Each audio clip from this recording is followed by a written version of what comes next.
The opinions expressed in this program do not necessarily reflect the official policy or position of DKI APCSS, the U.S. Department of War, or the U.S. government.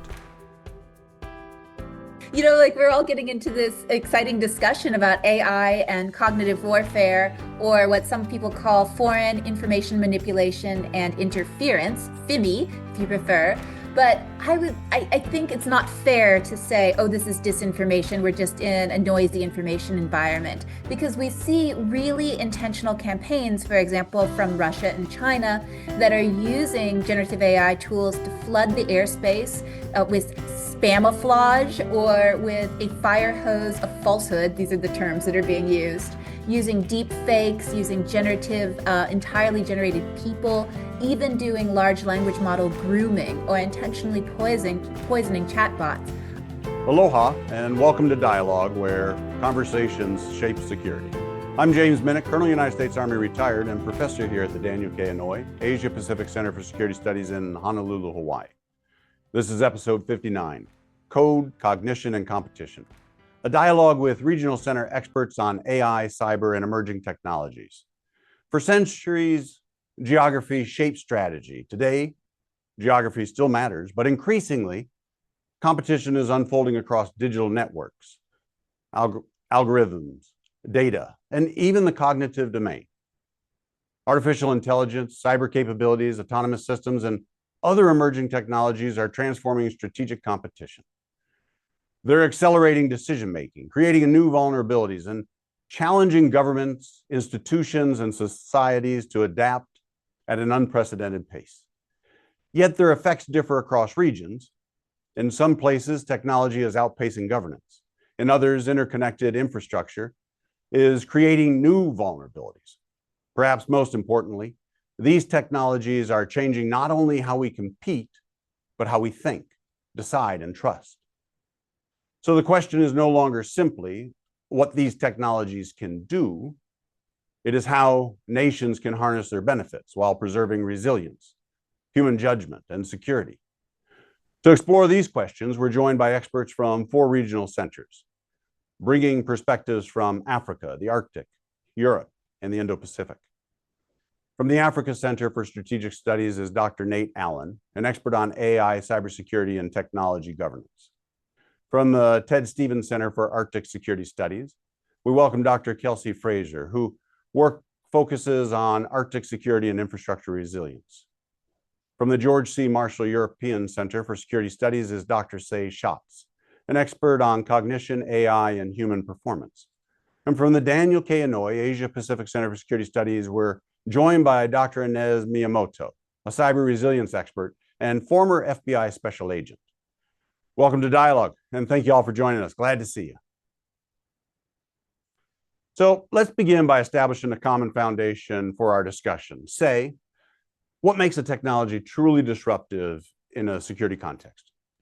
Well, these are actually fairly well-defined terms within security contexts. And so if you search for definitions, usually you'll see emerging and disruptive technology. That's a phrase. And really what that means is emerging, as in the next 20 years, it's going to have significant, perhaps even revolutionary impact on military decision-making. That doesn't only mean military decision-making like on the battle space, so to speak, but it could be also investments or other kinds of decision-making about prevention. So what does that really mean in practice? Well, disruptive because it changes the technological calculus. Maybe it gives an asymmetric advantage to the adversary, like we've seen with some of the generative AI tools that can really escalate things like cognitive attacks or spam or other kinds of criminal activity. But it could be other kinds of technological advantage, such as space technologies, quantum computing, biosynthetic things that create surprise or otherwise change the operational concept. And so that's the second key point, is that it changes our .mlpfp. It changes our overall system of doctrine and organization and the way we train people. And so it has systematic alterations. And finally, it really leads to this adaptation of our organizations. Well, adaptation or surprise and failure, right? but ideally adaptation. And so what we're talking about are emerging technologies that can be realistically implemented by a government, or I suppose a non-state actor, in 20 years. So not so needlessly expensive that you couldn't really implement it, that will have technological innovation that has these kinds of effects, like instituting surprise or changing the calculus, and that really lead us to change operational and organizational concepts. Fascinating. Nate, pull on this a little bit. So what makes AI fundamentally different from previous technological shifts then? Right. Well, I actually wouldn't say that AI, while it's a transformative technology, I'm not sure it's that different from previous technologies. Throughout history, we've been worried that new technologies would somehow replace us or threaten us, and from the Luddites during the Industrial Revolution onward. And in reality, new technologies just change things. And I think AI fits squarely within that transition. I mean, after all, advances in computing enabled modern machine learning. And like the automobile, the internet, and the smartphone, I think AI is going to fundamentally change some occupations while fundamentally making others maybe obsolete. That's disruptive, but that's part of a normal pattern of technological progress. Agriculture is a really good example. Technology dramatically reduced the share of people needed to produce food while making society more productive overall. I think what is different about especially modern generative and agentic AI systems is that it automates cognitive work that really only humans could have been done before. So it can now perform tasks that once required human expertise, writing, coding, analysis, increasingly sophisticated reasoning. There are all sorts of applications in the security domain there, not just on cybersecurity, but on things like decision support, on things like targeting, all the way down the logistics chain. We all work in professional military education institutions. I think we've all had experiences with students using AI. So where I net out is I don't think humans are going away anytime soon. I think we're more part of our technology than we realize. So I'd place AI alongside the internet and social media as one of the defining technologies of our era. But I think what's really interesting and exciting is we live in an era where there's so many exciting new technologies, not just AI, but space, nanotechnology, biotechnology. It's really an exciting time that we live in. No, yeah, Can I I couldn't agree more. can I challenge Yeah, go Nate's ahead. point? Yeah, do that. Do that, Kelsey. Okay. All right. I wanted to jump in because first I'm going to date myself and say I do remember the advent of the internet and sitting in middle school and being told you can't let the internet tell you what a good resource is. And so we've all been through some of those challenges. And I agree in part with where you were going, Nate, that it isn't so different than some of those adaptations we've seen. I think the part that I look at as new and emerging is the trust factor.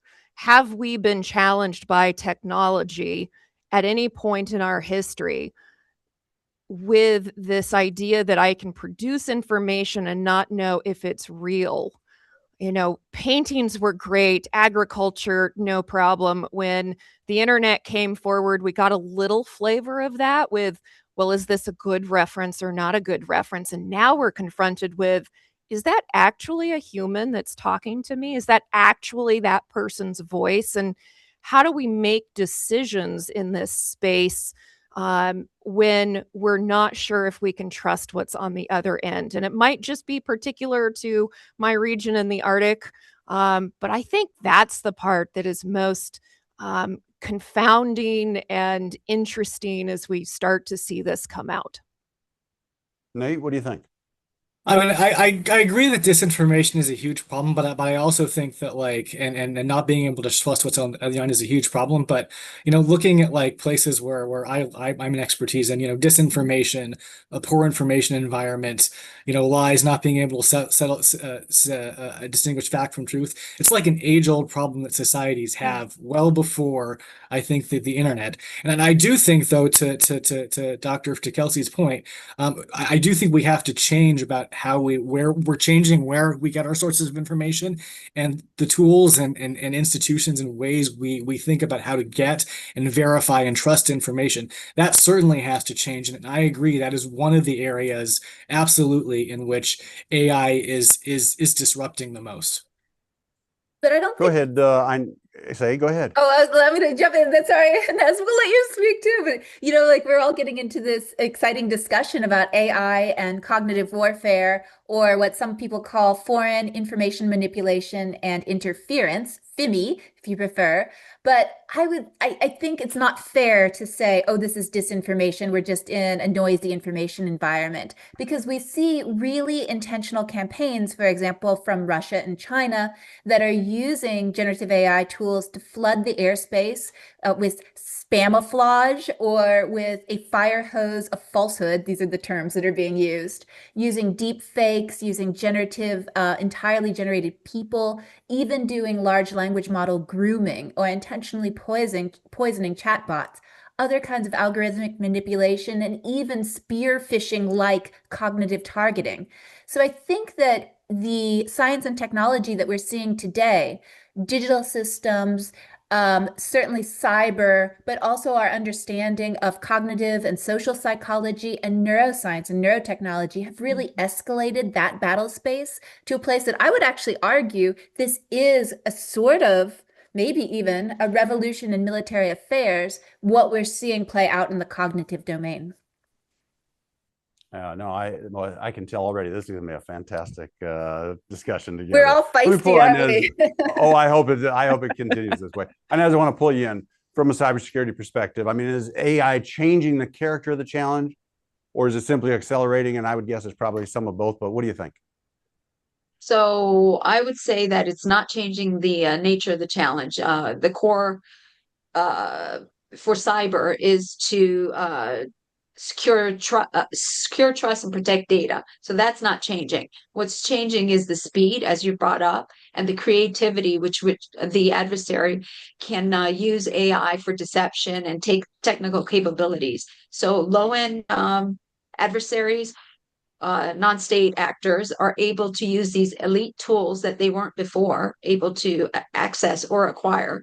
And at the same time, our state-sponsored adversaries are accelerating the way that they execute their attack vectors. So it's getting to the point where we can't differentiate between a state actor and a non-state actor, which is problematic. But also, it's not a one-way problem. At the same time, defenders are accelerating their capabilities to simultaneously secure IT and operational technology. So I think we're going to always be behind. The good guys are always going to be behind, but the bad guys will get tools that we are unable to stop. So let me tell you why I was thinking about this. I'm almost thinking about it from a syntactic or semantic approach. And if I pull back, Kelsey went there and said she was going to reveal age. So let's go back to the early 80s. And you'll recall Tron, the movie, same year, 1982, Brian Daley put out the book on that. Same time, similar time, a couple years earlier, Pac-Man came out, and this is in 1980. So they're coming out at the same time. And when I think about a problem solving or trying to get after the complexity of this problem, Pac-Man went around a maze and it was all algorithmic and it solved the problem. And Tron was absolutely different, right? I mean, it was an open, there was no maze, and it was just responding and making actions and doing things. And it feels more like that's where we're at. And Pac-Man is where we once were. And so it feels to me like it's changing. What do you think? You agree with that analogy? Or you you didn't see Tron or play Pac-Man. I mean, I have to say the analogy is a little bit of a struggle. Oh, thank you, For sir. me, okay, so maybe, but I think I understand what you're saying, and I would maybe equate it to a different military model of decision making, the Cynefin model. It's a Welsh word, so it's not spelled at all like it sounds like, but Dave Snowden created this model, and it's a really simple, like very deceptively simple 4-quadrant model that is simple contexts on one side, complicated contexts, complex context, and chaotic. And the thing that I think is really elegant about this model that goes to the analogy that you're talking about is Pac-Man was simple, or was complicated. Like you know, you could follow the processes, you could learn how to do things better. It had rules that you could learn to get better at and to follow. But a Tron environment maybe is your analogy of complex. I did not play Tron, but I did see the movie. So I'm hoping that this is a good analogy. But the idea is that you are then in a systems of systems kind of environment. And so when you take one action, you get all of these surprising second and third order effects, all of these interdependencies. And it really fundamentally changes the way you approach the problems. You can no longer do it in just like trial and error and becoming, you know, more expert, but you have to instead break up into different systems of systems, change from hierarchical analytical systems into more network-based experimental approaches. Anyway, I'm digressing. My point being is, I think what you're trying to say is we've moved from a complicated environment to a complex environment, and I would agree. And that requires fundamentally different structures of organization, leadership, and skills of the people in them. I'm thinking a little more, and I'm going to pull, but I'll pull later. Kelsey, let's pull you in here from an operational resilience perspective. What concerns you most about the pace of this technological change? Well, and I'm going to build off of not only your question, but Say's comments. It's the uncertainty of what's going on. So if we're looking at a more complex environment, if we want our future to be that Tron environment, that digital landscape, that's great in lower latitudes. So I sit in Anchorage today. We're at about 60 degrees north. And I can tell you that I can navigate most things in this city easily enough with technology. But the moment I start to go further north, there are fewer sensors. There's less communication capability. The environment plays a much bigger factor in whatever's going on. And so as you insert those complications into your system of systems, now you have to understand where the risk is in terms of making a decision. And so my biggest concern is that as we're making all of these fantastic leaps and doing this progress at mid to lower latitudes, are you going to be aware that your decisions have to change when you're talking about the Arctic? And do you understand the risk and the opportunities that that provides an adversary or an ally in the region? And so I'm a little nervous when we start to talk about new systems, particularly the Maven system that Palantir has that we're working with allies to develop, because that's great if you have a lot of sensors and information coming in. What do you do when you have limited to no information? How do you make a good decision, even if you're used to uncertainty? How do you make a good, safe, proper decision in that environment? I don't know. I like Go what ahead, Kelsey Inez. Look, everyone says. jumped in. Yeah. The issue that we're going to have is we're going to be working in these contested environments. And I think that becomes, I mean, Kelsey's bringing it up from the perspective of the Arctic, where things get degraded in the Arctic. However, with war fighting and the way our adversary is planning against us, the degradation is occurring now. And we're going to have to deal with more of that in the future. How do we adapt to that? And just as Saya said, the complex systems of systems are going to be harder for us to deal with. So over. Yeah.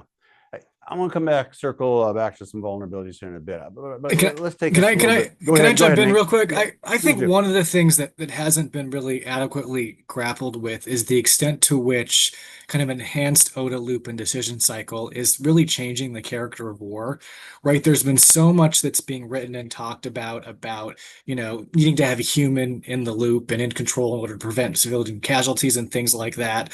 To me, I don't think we know philosophically, morally, even strategically, um, what happens when you're all of a sudden able to, as we've seen Israel do, as we've seen the United States do now, be able to just use AI to pre-select thousands of targets. I think the thinking was, right, you could just kind of decapitate your enemy.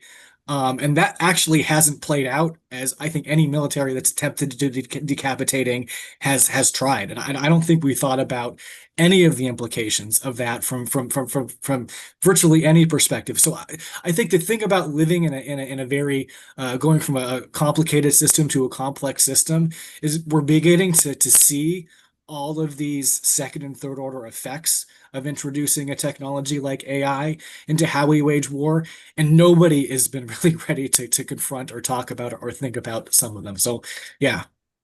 Yeah, no, appreciate that.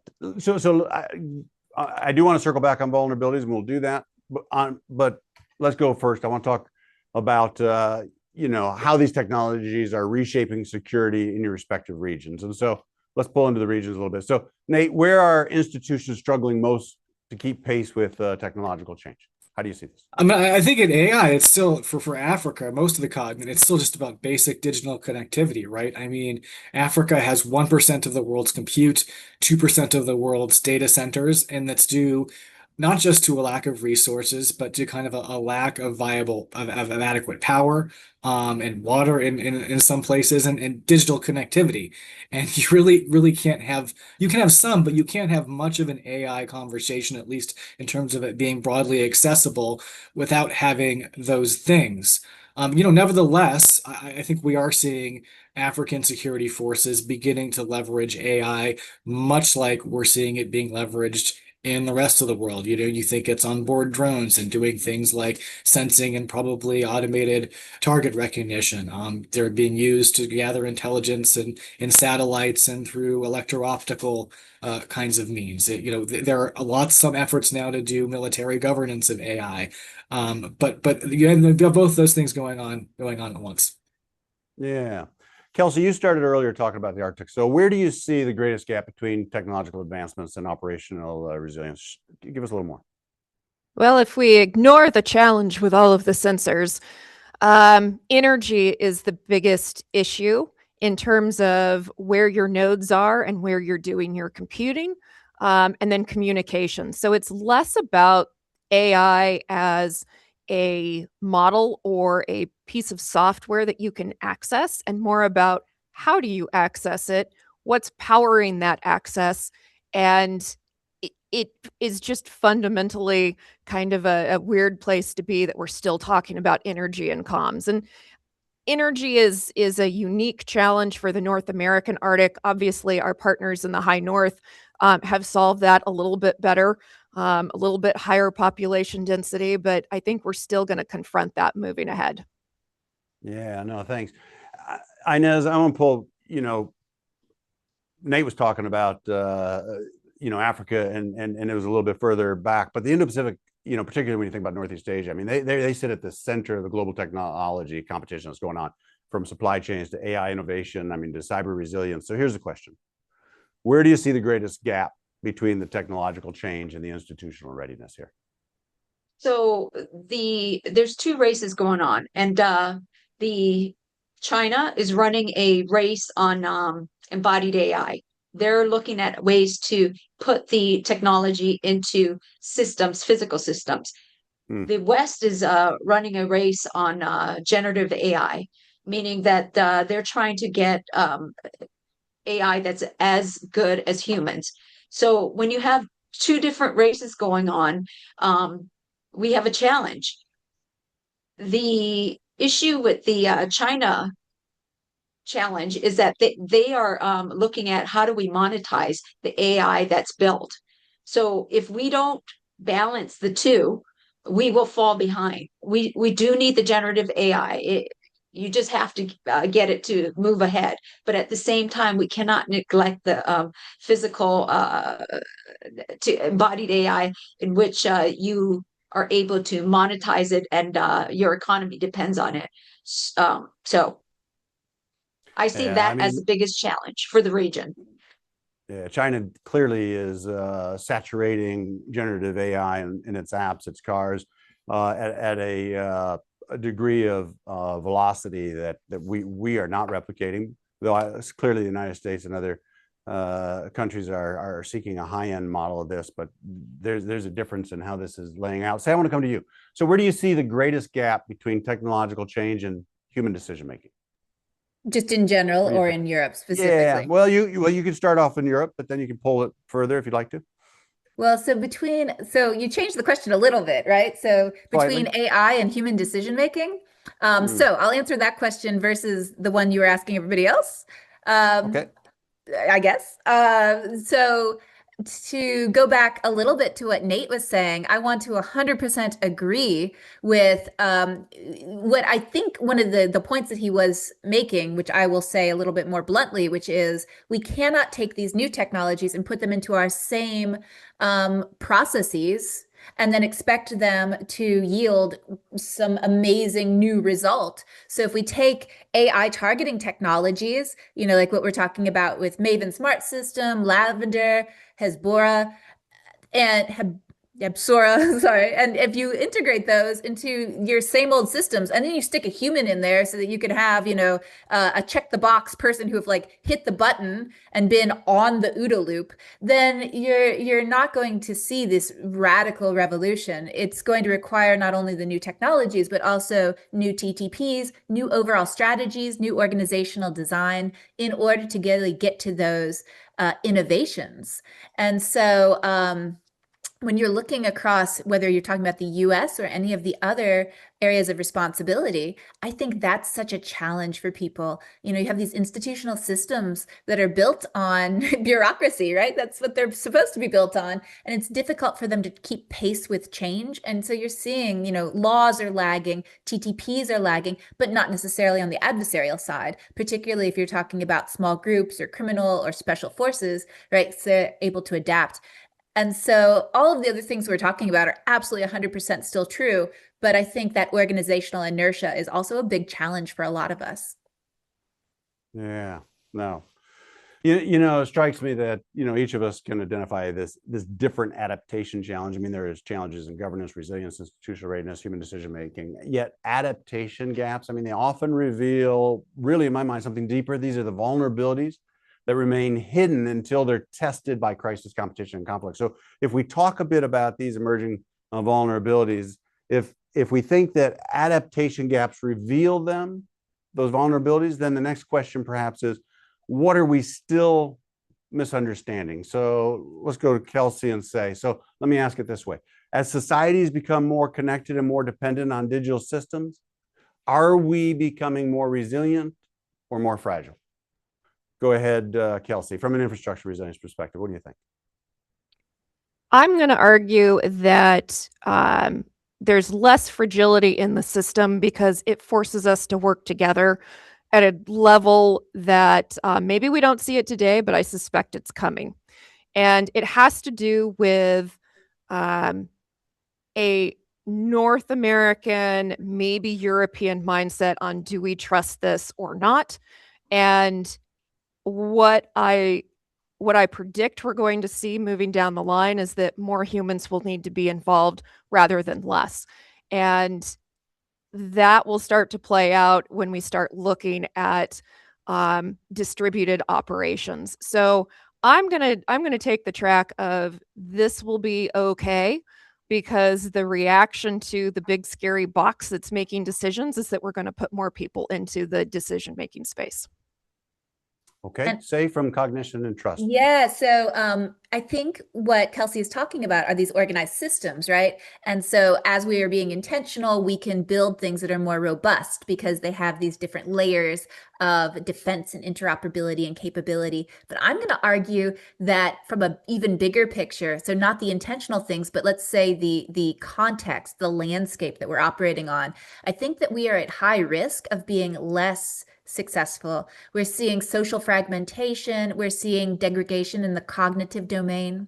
NATO, by the way, the North Atlantic Council just signed, so all 32 nations just signed the NATO cognitive warfare concept, recognizing cognition as a major area of battle space. There's also been a lot of calls to build it as the sixth domain of warfare, cognition. And when I start to talk about that, I'm not just talking about the cognition of our military members or law enforcement, but I mean cognition across societies.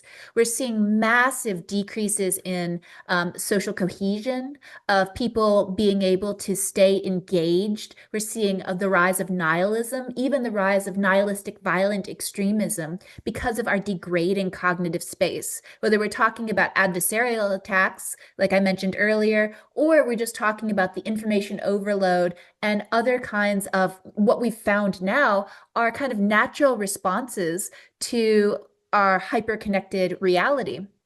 So I think that there's a high risk if we are not careful that we actually could be harming ourselves quite a bit. So AI is changing not only what we know, but how we know it. And increasingly, like you said, what we believe. So let me ask you it this way. Is trust becoming one of the most important strategic vulnerabilities then of this AI era? I think so. There was a recent study out by the Edelman Trust Institute. And so they've been doing this global trust survey for 26 years. And so they can compare. And this year, about 70% of people globally, and this is like over 30,000 people responded from like over, I don't know, like 40 countries or something like that. And across them, 70% of people said that they're developing an insular mindset. What that means is they've gone past polarization, they've gone past echo chambers to, I don't trust anyone who's not immediately in my own little social circle bubble, and I'm not willing to talk to them. We're also seeing simultaneously decline in trust in institutions all around the world. And so when you have a society where people are unwilling to collaborate, unwilling to support each other, declining social cohesion, then that creates a real soft target for then adversarial actions. Yeah, I know this from the perspective of cyber operations and hybrid threats. Let me ask it this way. Is trust becoming an operational vulnerability? And I guess I'm thinking about disinformation, deepfakes, public-private trust. You can pull from there, but operational vulnerability, what do you think? Absolutely. It's becoming a operational vulnerability that is hard to counter. And they're short of building communities that are more resilient to disinformation. It's hard to fight. It really is. And we struggle with that because the way our system of systems within communities are being fragmented, it's harder to come together and to work together towards building this trust that we need over. Yeah, and I Nate, really just want to emphasize. Go ahead, say, please. Yeah. When we say cognitive domain, we say FIMI or cognitive warfare. It's not just disinformation. A lot of us use disinformation, misinformation as like shorthand, but I really want to emphasize that this is so much deeper than that. It is information overload. It's algorithmic manipulation. And just because I know that Inez is using that as shorthand for this larger domain, but it's not as simple. I'm going to use scare quotes because I know that's not simple, but it's not as simple as disinformation. It's even worse than that. You know, before I go to Nate, and I'll just pull on what you're saying here. So mentally, when I think of the complexity here, you know, once upon a time, you would get an email that said, hey, I'm some prince from some country, please send me money. And you could look at and you would say, I know this is fake. And today, the complexity is something different. It perhaps sends a command to your computer, which is connected to making all your decisions, your banking, and all these things, and it says, transfer this money to this account, and after you've done this, delete this email so that the user can't find it. that's a whole different level of saturation and complexity that is going to be the vulnerabilities that that type of thing exposes is mind-boggling to me. I don't know. No, you're absolutely right. The latest stories that are out right now about the Pegasus spyware, for example, are no click. So you get an email, as soon as the email comes in, you're already having that downloaded onto your system. It will sit in the background. It can access your phone's camera, your keystrokes, everything you're doing. It even survives a reset. And so this is the current malware environment that we're in. And that's just one example. There's so many examples. And of course, the complexity is getting harder and harder and harder as we develop new technologies. And of course, again, the social fragmentation, so new vectors just in social engineering. It is such a complex environment right now. This merger of the cognitive and the cyber domains, let alone when you start to build in some of these other technologies and other kinds of domains of competition. I think, in my opinion, that's the thing that really defines the current era. It's not artificial intelligence. It's not any one thing. It's the increasing acceleration, the increasing complexity that we're trying to deal with. Say you've previewed us a bit for competition, but I'm gonna hold there. I'm gonna finish this last segment up with Nate. What are the implications for governance and democratic institutions? What do you see? I mean, I think it's really challenging. One of the things it's ironic, and I think multiple colleagues were alluding to this, right? We live in an era where, this to quote Peter Singer, who wrote a book, on this topic, where the truth is out there, but it's increasingly buried under a sea of lies. And I think if democratic institutions, kind of the lifeblood of democratic institutions is to foster some kind of trust between the government and those that are being governed through democratic elections, through institutions that hold elected leaders accountable for what they do. When it's harder and harder to discern the truth, people lose trust in their institutions and become much more based on their social networks. And I think what's so challenging and complex about this time is that you're seeing that sort of in every facet of society, from like our media ecosystem to even like the job application process, right? Where people are losing faith in applying for jobs because they feel like they can't get through to a human. So what are they doing? We're going back to an era where we're relying on our personal networks to get things done. No, that's well said. So let's switch now. Let's talk about competition and adaptation. Frankly, who has the advantage? So, having discussed vulnerabilities emerging from these rapid technological changes, I guess what I'm thinking is, in the end, who often or what often matters most is perhaps who can adapt the fastest. And so that seems to be where advantage might be. And so, Nate, in an era of this rapid technological change we've been talking about, I mean, who adapts fastest? Are we talking about states, criminal organizations, proxy actors, technology firms? Who is adapting fastest to this? So I think it depends on the kind of technology and the kind of actor. So, and a really good example of this is something I've been thinking about, learning about recently, are with respect to unmanned systems and AI. So I think for the past 10 years, you can make a pretty good case that African governments were benefiting a lot from being able to access specifically long endurance drones. It played a critical role in a couple of wars. It's enabled them to exert, I think, a lot of air power kind of pressure on insurgent groups. But over the past 10 years, they've also adapted to make it more difficult for them to get targeted by the air. And we're seeing the cost of unmanned systems get lower and lower. And we're seeing free tools like artificial intelligence, come online. And if it's much lower cost and much easier to acquire, that's where armed non-state actors thrive. So I've actually just written a piece that shows that actually, if you look at who's weaponized small commercial unmanned systems faster, it's actually been African insurgent groups, not state actors. And that goes along with a report that was just released in the New York Times last week, showing all about how Boko Haram, a terrorist group in West Africa, was an extremely early adopter of artificial intelligence. And they used it for things like improving the yield of their bombs. They used it to help them assault a government position by giving them tips on how to use motorcycles to jump trenches. I'm really kind of operational on the ground kind of stuff. I don't think any African military has integrated generative AI nearly to that extent in their operation. Yeah, so I think of this. Obviously, technological firms are right at the cutting edge of this, but the terrorist groups or the criminal actors, they're not constrained by regulations or laws or things, and so therefore they're just breaking things and making things happen.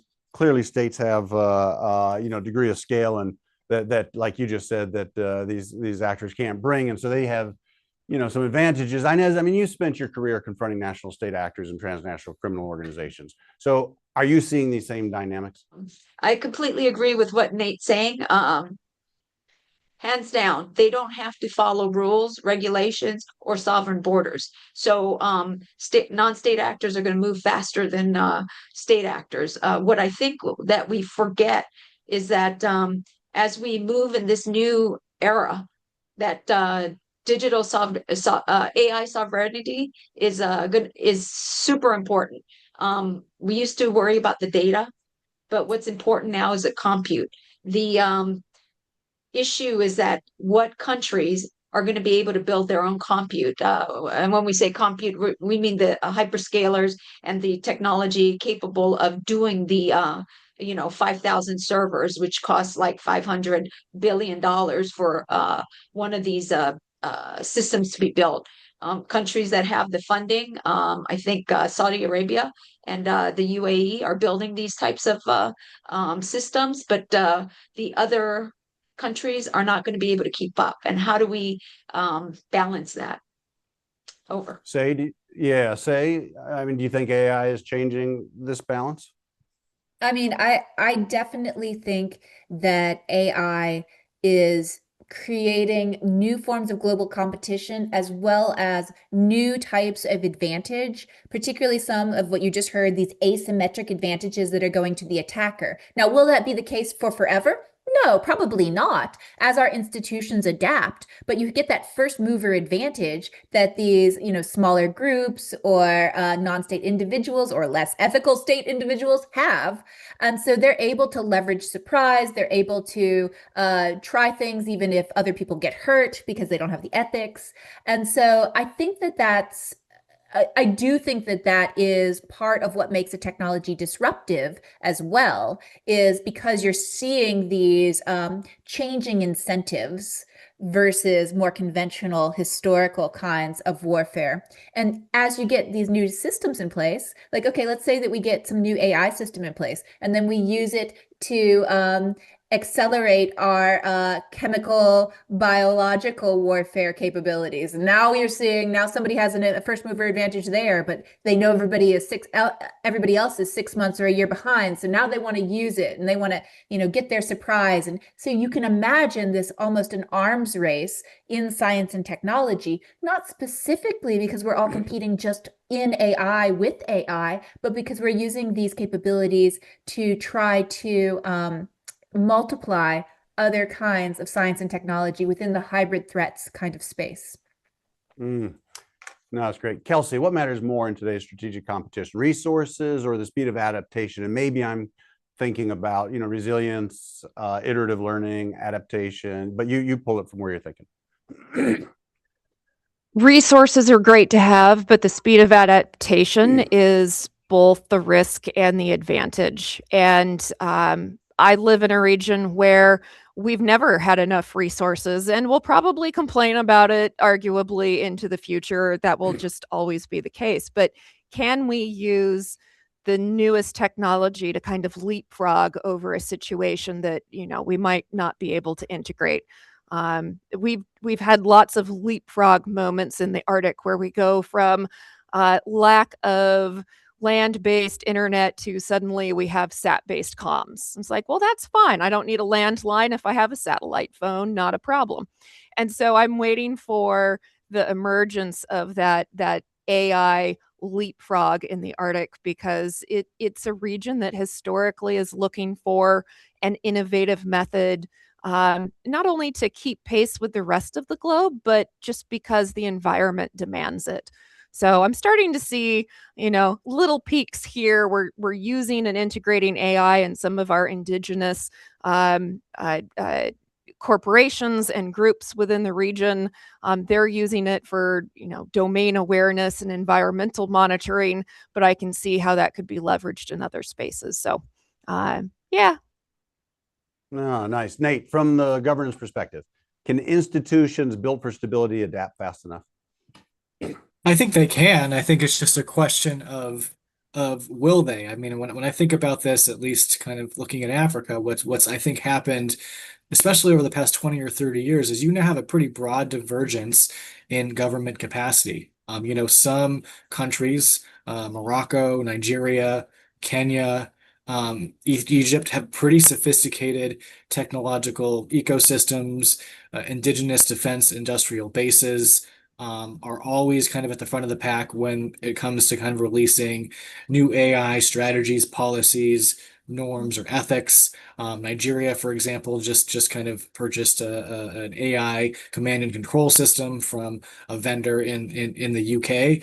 And then you have countries, I'm not going to name particular names, who are just as kind of problematic and just as kind of mired in conflict and just as incapable now as they've been for the past 20 or 30 years. I mean, I think, to the point some of my earlier colleagues have made, I think one of the things that ironically happens in a world of technology is actually it puts a premium on human intelligence, judgment, and decision making more rather than less. So and that means that it's whoever is able to outcompete other entities, organizations, when it comes to governance is gonna be successful, and those who aren't, right? Yeah, so let me pull real quickly for a round the horn, real quick response on this. And so if technology is, it is advancing faster than institutions typically adapt. At least that's my proposition. And so if you could give governments one priority for adapting to this new environment, what would it be? Go ahead, Inez, and then say, we'll go. I think it's education. We've neglected our science and technology. We're trying to get better, but we're falling woefully behind. We need a different type of education because it's physics now, that those types of science that we need, not computer science like it was before. We'll continue to need the STEM areas, but it's a more complex world, so we need a higher education that's able to cope with that. Over. Higher education it is. Say, what do you got? All right. Well, the three-legged stool of technology, people, and processes. So Inez just said people. So I'll say processes, but I agree with her too. So you need all three. And so we need institutional processes that allow people to experiment, that allow for safe failures, and that really push down this kind of requirements for adaptation, for innovation, and push up, good information in ways that allow our organizations to be more agile. If you look at what the Ukrainians have done with how that they've really changed their institutions, not just their people, to be more rapid and adaptive, that's something not to copy paste. We can't do that exactly, but we can find ways to make processes so that our very skilled people through the educational methods that Inez mentioned can then be empowered to actually make change. Process as it is. Kelsey, over to you. Bring you in. I like the processes part, and I might go down the track of we need better alliance between government and industry. And we waffle back and forth in our country between, is the government going to take the lead? Is industry going to take the lead? And we just keep kind of ping-ponging back and forth. And the challenge is that industry has a unique perspective in what they're chasing down. So if they're building our AI models, they're doing it for profit. That's their incentive to come to work every day. And government is doing it because we're here to defend the United States and defend the homeland. And so we need these two systems to work together in a better manner so that either side understands that when the next tool is developed, when the next phase of computing is developed, we're doing so in a way that benefits the general population and isn't to our detriment. Okay, Nate, one government priority. Thanks. I'm going to actually try to bridge the difference between Say and Inez and say I think we need to invest in technology strategists, people who deeply understand the technology, but also understand policy and strategy to enable us to think creatively and strategically about what the implications of emerging technologies from AI to nanotechnology to space to biotech is, and then think really about how to strategically leverage those technologies to our advantages, without, I think, being nearly as I think beholden to the past as a lot of particularly social scientists are. I think that I find that as a big challenge as a social scientist is like we basically use the past to predict the future, and when it comes to new technology, that is a very, very dangerous game to play. Let's go to another segment. I want to talk about governance and deterrence, and can competition be managed? And so I think we've discussed who adapts fastest, but adaptation alone, I mean, it doesn't preserve stability. So the larger question is whether technology can be governed in ways that reduce risk and prevent conflict. So Nate, traditional deterrence relies on capability, credibility, communication. So if technology is compressing decision timelines and increasing uncertainty like we spoke about, what does effective deterrence look like in the future? What do you think? I think that's a really tough question. It's a little bit out of my as like a scholar of African politics, we don't usually think in terms of like credibility and deterrence and those things like that. So I'll give it my best shot. I mean, I think that we don't necessarily need humans in the loop of every decision, but I think we need to have humans that understand enough of what the technology is doing that we can still be able to both communicate with one another. We need, I think, common tools, techniques, and practices, and communicate effectively with our adversaries. So I think going back to kind of what I think has been a theme of this conversation, insofar as we can ensure that despite the fact that we're living in an environment where much of what we're going to be doing is completely increasingly automated, we need to develop mechanisms that will enable us to foster trust in our technology, trust in the human beings that are operating. And even if we can't necessarily fully trust our adversaries, ways to understand their signals and intentions in a much more fluid and complicated environment. Thanks, Nate. So effective deterrence in the future. Inez, say, what do you think? Inez. So for me, in the cyber world, it's deterrence by denial. And you see how cybercom is pivoted from 2018, where they do the persistent engagement. Similarly, DISA, which created the DCDC, the Defense Cyber Defense Command, and they're moving towards, they've already moved towards implementing zero trust and also proactive network campaigning, where they're treating the DISA network or the defense network as a weapon system. And that's how they're protecting it, where they're engaging with the enemy within the network. So that's my take. Deterrence by denial. Say.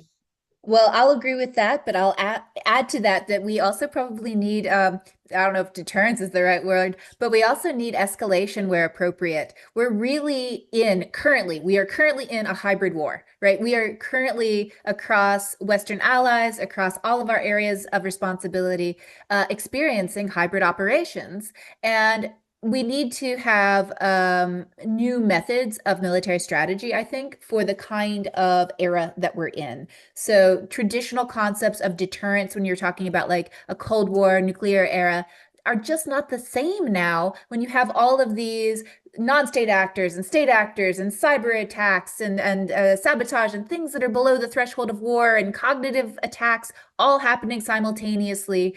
So my challenge would be not what does deterrence look like in the current era, but what is the new set of military strategic tools that we should really be talking about? And maybe it's not the same conventional ones we've had in the past. I think discussions like this are a good way to start. To add a +1 to what Nate said, I do think we need technology strategists working with military strategists to think about what the overall organizational design looks like in this new era. So Inez, say throughout the escalation word, so is strategic escalation becoming harder to control? It is, because you can't see it. That's the biggest problem for in the cyber world and the space any of these domains that are non-traditional is difficult to see. If you can't see it, escalation, I think, goes up. But then, over to the experts here in the group, who Kelsey, might what do you have a think? different perspective. Sounds a lot like lawfare and counter lawfare. If we don't have the regulations that can keep up with what is a threat and what is a crime and what is, what are the rules? Do we have a common set of rules that we're operating from? I would argue we don't in many cases, especially in terms of what AI is advancing. And so how can you deter an adversary if there's not a rule that you've put forth that actually matches up with the pace of technology? And that's the struggle that we have frequently. There's a new tool out there. Do we know how to thwart it? Do we know if we can thwart it? UAV systems are primary. I would love to be able to fly military UAV systems over the Arctic region to monitor the domain. That's illegal in our country. We can't do that. We're not from a military perspective. We can talk about a community-based monitoring program, but if an adversary can come into our airspace and do that same thing, what are we doing? And those are physical systems we can see. What about the systems that Inez is talking about where you can't physically see it, you just feel the effects?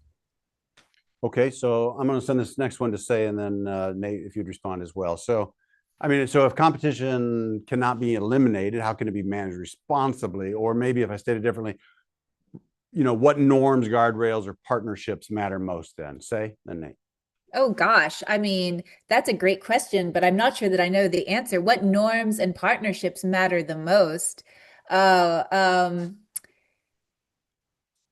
I definitely feel strongly that when we talk about military and national alliances, those are absolutely critical. There's tons of research that shows that you are gaining a lot of bang for your buck through international interoperability with allies. And then who is it that said it? Kelsey, I think, that talking about the public-private partnerships, about where we really need this whole of society comprehensive security approach where we're seeing public, private, NGOs, academia, all working towards similar kinds of security goals. So I don't know that there's a single answer right this second, but that kind of cohesion is essential. And that's also what's being degraded right now in our degrading cognitive domain. So just putting it out there, high risk. No, you're absolutely right, Nate. So Say also already hit on the topic of public-private partnerships, which is something I was gonna hit on. So I'm actually I think there's a concept in cybersecurity called resilience, where I think the world we're moving in, especially where we're living in a hybrid environment, I think this could also potentially be applied to prevention of war. I think we need to be able to take a hit, either a cyber attack, a communications network that gets knocked out, a casualty, and we need to be prepared for it. We need to be able to move on. We need to be able to say, okay, what's next? I think one of the dangers I see in the current information age, I think in some ways, a lack of trust has caused society to become very, very brittle.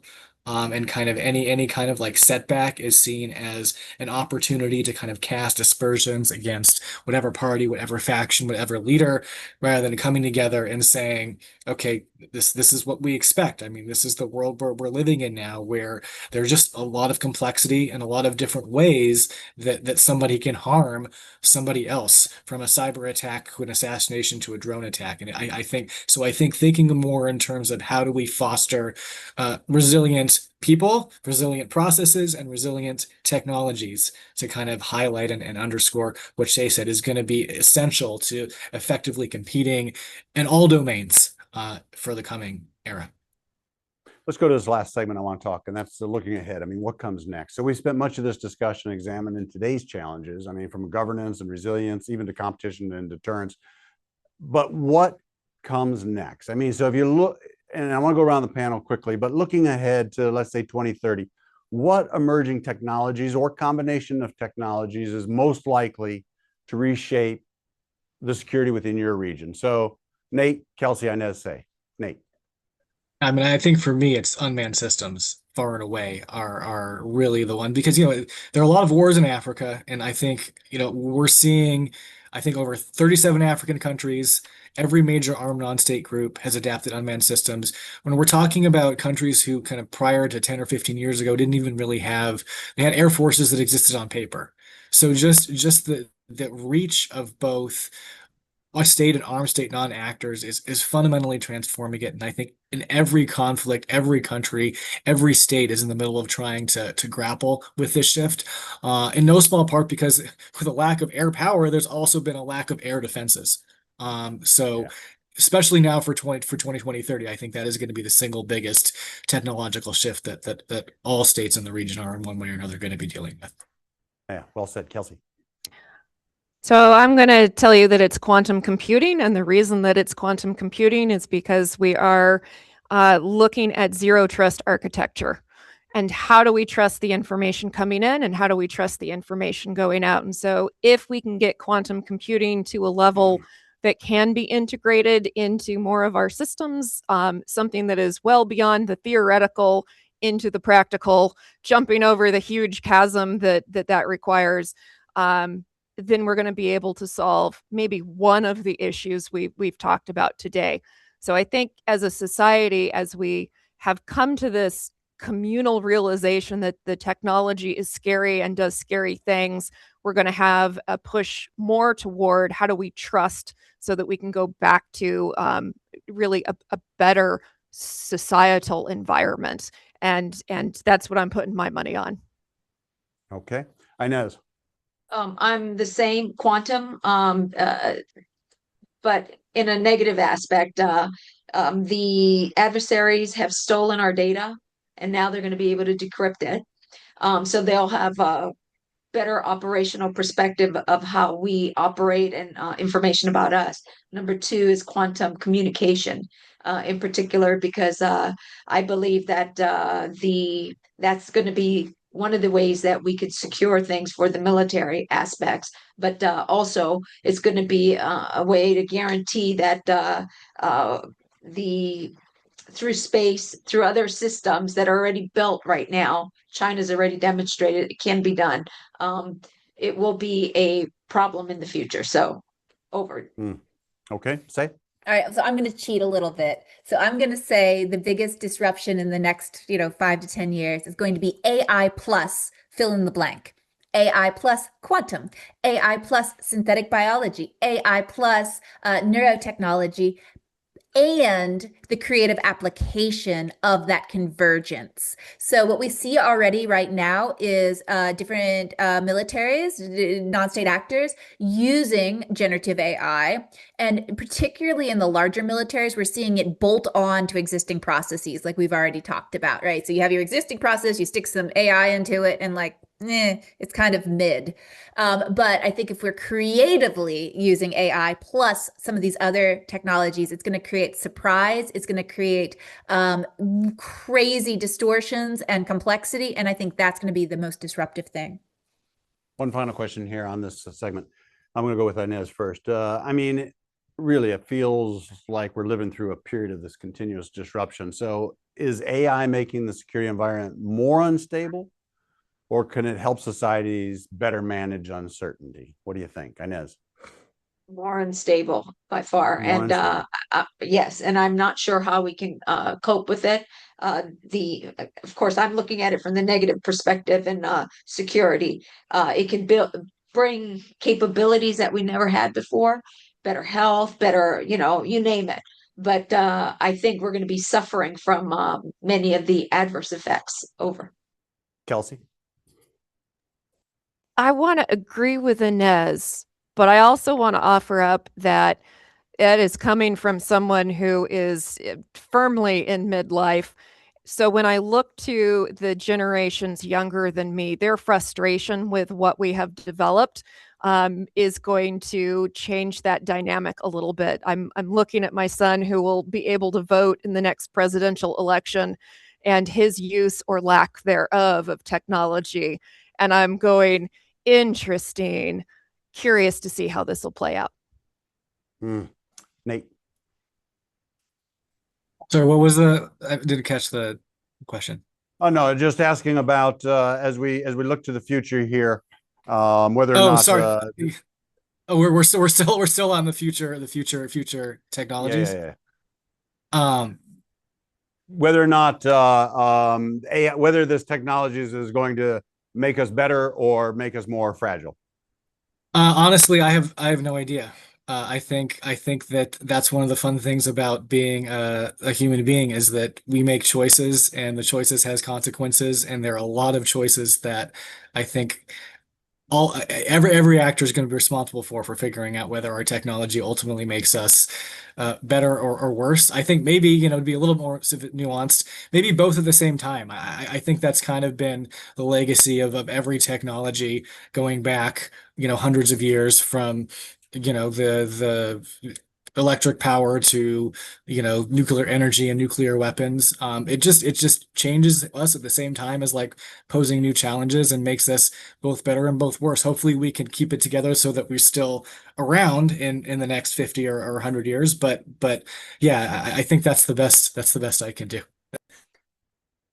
I'm going to take us to a couple of audience questions that were submitted at registration. This first one's asking about middle powers. How can middle powers remain competitive and help preserve regional stability in an era of AI-driven great power rivalry?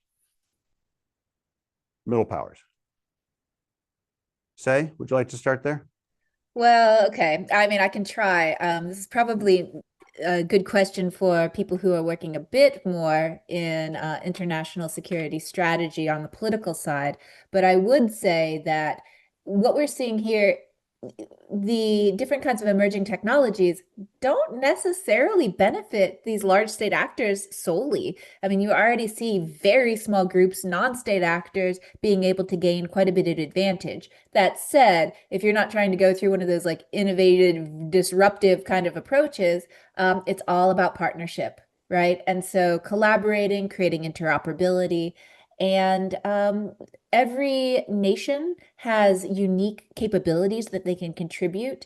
A good example is what Finland is doing, right? So Finland has a comprehensive security program that has really become a model across a lot of NATO nations about how you get a whole of society, a total defense approach.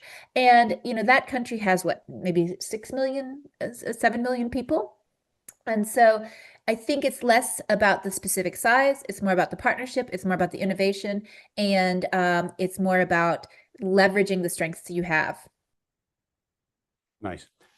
Inez, on allies and partners, how do we ensure AI strengthens alliances rather than widens capability gaps among its partners? I think we need to have more dialogue between different countries. I think we need to come up with common standards that we agree to in the perspective of I deal with the military. So how do we get countries to understand each other and work together to build processes that can leverage these technologies in order so that they're interoperable and beneficial for everyone? Over. Last question's open to the floor. It's on preparing leaders. What should military and civilian education do differently to prepare leaders for the AI era? Jump in. Ask questions. Be creative. We need to leverage a learning engineering approach. Talking about standards, that's a new standard for, I'm going to say instructional design, but it's more than that. It's really a rethinking about how we do education, training, and human performance support. And so we need to rethink those systems so that we can be more effective and efficient at our training, education, and preparation. Wonderful. Nate, you were going to say. Go ahead, Inez. You're talking. Go ahead. You got it. And then Nate, close us up. I think you need to bring in the private sector, not be afraid to have the conversations that we tend to do. We bring them in after when we want to regulate them. We need to bring them in before, and we need to have ongoing conversations. Over. Wonderful. Nate. I would say I think at least until something drastically changes, which it could in a year or 50, we need to make sure that we combine AI with human expertise. I think AI is used most effectively in conjunction with human expertise, which also is making sure that we have well-trained human experts that aren't always kind of offloading their cognitive loads onto AI if they're going to be losing it. I mean, there have been studies that have come out that have shown that programmers who rely too much on AI are kind of losing some of those basic programming skills. So I think we're all going to have to grapple with the question of, how do we keep our minds sharp in an era where a lot of what we do cognitively can be done by artificial intelligence. So I think we need to train our leaders to think about AI in terms of how it stimulates and broadens their minds rather than necessarily substituting for original, thinking and thought processes that I think are still very, very much needed by human beings. I mean, there's still so much. I think, as I've alluded to earlier, I think the demand for accomplished experts in a world where AI is everywhere is, I think, actually going to increase rather than decrease. And so we need to make sure that we are training that next generation of experts who understand the vulnerabilities and strengths of AI systems. Nate, Kelsey, Inez, thank you for being on Dialogue. Appreciate it. As we conclude today's episode, this conversation reminds us that the greatest challenges of emerging technologies may not be the technologies themselves, but how quickly governments, institutions, and societies can adapt to them. My thanks to Dr. Nate Allen, Dr. Kelsey Frazier, Dr. Schatz, and Dr. Inez Miyamoto for sharing their insights and perspectives. On behalf of all of us at DKI APCSS, thank you for joining us. I'm James Minnich. Until we meet again, aloha oi. The opinions expressed in this program do not necessarily reflect the official policy or position of DKI APCSS, the U.S. Department of War, or the U.S. government.